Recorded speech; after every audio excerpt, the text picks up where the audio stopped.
आज की इस बेहतरीन चर्चा में हम एक बहुत ही दिलचस्प टॉपिक पर बात करने वाले हैं। टॉपिक है सिस्टम बनाम पसीना, यानी अमीरी का रणनीतिक रास्ता। बचपन से हम सब यही सुनते आए हैं ना कि बस लगातार मेहनत करते रहो, सफलता मिल जाएगी।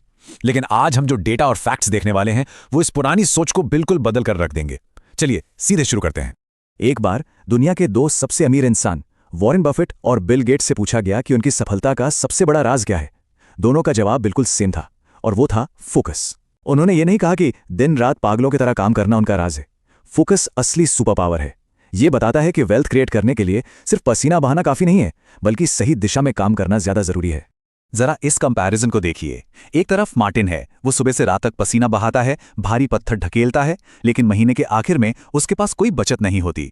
और दूसरी तरफ एक बिजनेसमैन है, ये दिन में सिर्फ 2 या 3 जरूरी मीटिंग्स करता है, नई गाड़ियां खरीदता है और इसका बैंक अकाउंट हमेशा भरा रहता है। अब सवाल यह है कि क्या मार्टिन मेहनत नहीं कर रहा? बिल्कुल कर रहा है, लेकिन फाइनेंशियली पीछे रह जाने का कारण यह है कि गेम सिर्फ मेहनत का नहीं है, गेम उस सिस्टम का है जिसका बिजनेसमैन फायदा उठा रहा है। तो चलिए आगे बढ़ते हैं। पहला हिस्सा है कड़ी मेहनत का भ्रम। क्या सच में सिर्फ मेहनत काफी है? हम सबके दिमाग में बचपन से एक ही कहानी डाली जाती है, खूब पढ़ाई करो, अच्छी नौकरी पाओ और बस लाइफ सेट। लेकिन असलियत क्या है? असलियत में लाखों लोग बड़ी बड़ी डिग्रियां लेकर भी आज बेरोजगार घूम रहे हैं, और जो लोग नौकरी कर भी रहे हैं वो 12 से 14 घंटे ऑफिस में बिताने के बाद भी सिर्फ अपनी ईएमआई चुकाने के चक्रव्यूह में फंसे हुए हैं। यहां तक कि रिटायरमेंट के बाद भी पैसों की टेंशन खत्म नहीं होती। ये सच में एक रैट रेस बन चुका है। ये उदाहरण तो सच में आंखें खोल देने वाला है। जरा सोचिए, एक मजदूर चिलचिलाती धूप में 12 घंटे तक ईंटें ढोता है और दिन के आखिर में उसे मिलते हैं चंद 100 रुपए। वहीं उस बिल्डिंग को बनवाने वाला कंपनी का मालिक एसी कमरे में बैठकर सिर्फ एक मीटिंग करता है और लाखों रुपए कमा लेता है। अगर सच में सिर्फ हद से ज्यादा मेहनत करने से ही अमीरी आती तो रिक्शा चलाने वाले और मजदूर आज अरबपति होते, है ना? लेकिन सच्चाई इसके बिल्कुल उलट है। यहां सबसे जरूरी बात जो समझने वाली है वो ये है कि कड़ी मेहनत किसी को भूखा नहीं मरने देगी। ये जिंदगी चला सकती है, घर का खर्चा निकाल सकती है, लेकिन सिर्फ कड़ी मेहनत के दम पर कभी भी पुश्तैनी संपत्ति यानी जनरेशनल वेल्थ नहीं बनाई जा सकती। उसके लिए अपना समय बेचकर पैसे कमाने वाले इस पुराने गणित से बाहर निकलना ही पड़ेगा। अब आते हैं इस चर्चा के दूसरे हिस्से पर, अमीरी के फॉर्मूले। आखिर ये सही गणित है क्या? यहां दो बिल्कुल अलग तरह की मानसिकताएं काम कर रही हैं। गरीब मानसिकता वाला इंसान अपना लिमिटेड समय बेचता है। उसका फॉर्मूला सिंपल है, कड़ी मेहनत मल्टीप्लाई बाय टाइम बराबर पैसा। अब दिन में तो सिर्फ 24 घंटे ही होते हैं, तो कमाई की भी एक लिमिट बन जाती है। वहीं अमीर मानसिकता का फॉर्मूला अलग है, सिस्टम मल्टीप्लाई बाय स्किल बराबर पैसा। ये लोग अपनी एनर्जी एक ऐसा स्ट्रक्चर बनाने में लगाते हैं जो आने वाले कल में खुद ब खुद काम कर सके। चलिए सिस्टम शब्द को थोड़ा और डीपली समझते हैं। सिस्टम असल में एक ऐसी ऑटोमेटेड और स्केलेबल मशीन है जो दिन के 24 घंटे काम करती है। इस बात से कोई फर्क नहीं पड़ता कि इसको बनाने वाला इंसान गहरी नींद में सो रहा है या किसी आइलैंड पर छुट्टियां मना रहा है। ये सिस्टम बिना थके लगातार चलता रहता है और पैसे जनरेट करता रहता है। अब बढ़ते हैं तीसरे हिस्से की तरफ। सिस्टम कभी नहीं सोते। ये 24 घंटे कमाई का इंजन कैसे काम करता है, आइए देखते हैं।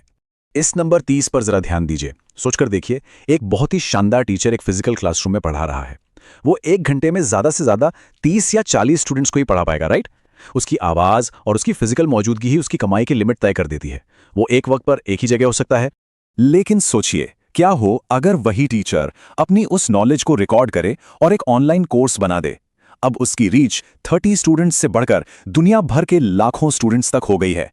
और सबसे बेस्ट पार्ट पता है क्या है? जब वो टीचर रात को सो रहा होता है तब भी दुनिया के किसी कोने में कोई ना कोई स्टूडेंट उसका कोर्स खरीद रहा होता है। ये होती है सिस्टम की असली ताकत, जो समय और जगह की सारी बाउंड्रीज को तोड़ देती है। इस पूरे प्रोसेस को स्केलेबिलिटी इंजन कहते हैं। एक यूट्यूबर का ही उदाहरण ले लीजिए। स्टेप 1, एक वीडियो बनाने में करीब 4 घंटे का समय और एनर्जी लगाई। स्टेप 2, वो कंटेंट इंटरनेट के जरिए लाखों लोगों तक पहुंच गया। और स्टेप 3, एक बार की गई उस मेहनत से महीनों और सालों तक बार बार कमाई होती रहती है। इसमें बार बार अपना वक्त नहीं बेचना पड़ता। ये एक ऐसा सेटअप है जो एक बार बनने के बाद लगातार काम करता है। एक बहुत ही सक्सेसफुल इंसान से एक बार पूछा गया कि भाई, सब कुछ जाने बिना आखिर आप इतने सफल कैसे हैं? उनका जवाब बड़ा ही कमाल का था। उन्होंने कहा, मुझे सब कुछ जानने की जरूरत नहीं है, मेरे पास एक्सपर्ट्स हैं। सिस्टम बनाने का मतलब ये बिल्कुल नहीं है कि हर एक छोटा बड़ा काम खुद ही किया जाए। इसका मतलब है दूसरों के स्किल्स, दूसरों के वक्त और सही टेक्नोलॉजी का स्मार्ट तरीके से इस्तेमाल करना। अकेले भागने से लाख गुना बेहतर है एक पूरा सिस्टम एक साथ चलाना। आज के टाइम में एक डिजिटल बिजनेस की सच्चाई कुछ ऐसी ही होती है। शुरुआत में सिस्टम का पूरा आर्किटेक्चर और सेटअप बनाने में कड़ी मेहनत लगती है, पर एक बार जब वो रेडी हो जाता है तो सारे ट्रांजैक्शंस ऑटोमेटिकली प्रोसेस होने लगते हैं। इंसान सुबह उठता है और देखता है कि रात भर में 50 नए ऑर्डर्स आ चुके हैं। मेहनत तो यहां भी हुई, लेकिन वो गधों वाली मेहनत नहीं थी। यहां भारी काम इंसान नहीं बल्कि सॉफ्टवेयर और सिस्टम कर रहे हैं। अब यहाँ एक बड़ा ही लॉजिकल सवाल पैदा होता है। अगर सिस्टम बनाना इतना ही फायदेमंद और शानदार है तो हर कोई इसे क्यों नहीं बना लेता? ऐसी क्या चीज़ है जो इतने सारे टैलेंटेड और मेहनती लोगों को भी पूरी जिंदगी सिर्फ अपना वक्त बेचने पर मजबूर कर देती है? ये हमें हमारे आखिरी हिस्से पर लाता है, डर की बाधा को जीतना। आइए इन मानसिक बेड़ियों के बारे में बात करते हैं। सच बताऊं तो लोगों को टैलेंट या क्षमता की कमी नहीं रोकती, उन्हें रोकती है उनकी साइकोलॉजी। 3 ऐसे बड़े डर हैं जो किसी को भी एक नया सिस्टम बनाने से रोकते हैं। पहला, पूरी तरह से फेल हो जाने का डर। दूसरा, लोग क्या कहेंगे यानी सोसाइटी के जजमेंट का डर। और तीसरा, अपनी जमा की हुई थोड़ी बहुत शुरुआती पूंजी को खो देने का डर।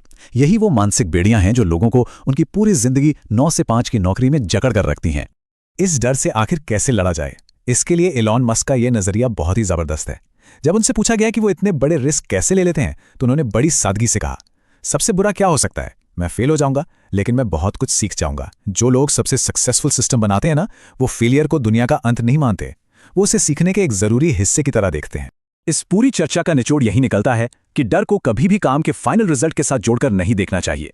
समाज की परवाह किए बिना पूरा फोकस सिर्फ इस बात पर होना चाहिए कि इस प्रोसेस से हम क्या नया सीख रहे हैं। क्योंकि जब एक बार डर पीछे छूट जाता है तभी ऐसी दुनिया दिखती है जहां मौकों की, अपॉर्चुनिटीज की कोई कमी नहीं है। और इसी के साथ हमारी आज की ये चर्चा यहां खत्म होती है, पर आखिर में एक बहुत ही गहरा सवाल छोड़कर जा रहे हैं जिस पर शांति से विचार करना जरूरी है।